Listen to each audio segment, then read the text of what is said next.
Pankaj Manesi. I study in standard. Today I will speak about importance of reading. Books are our best friend. They never leave us alone.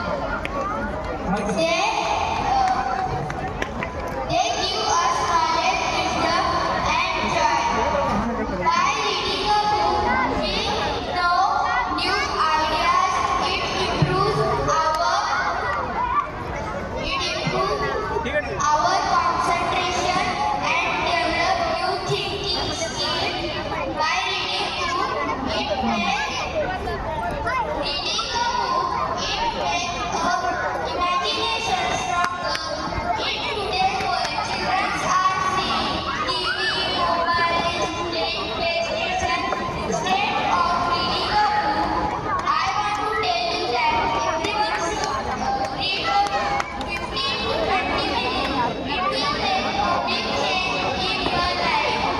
I would like to end my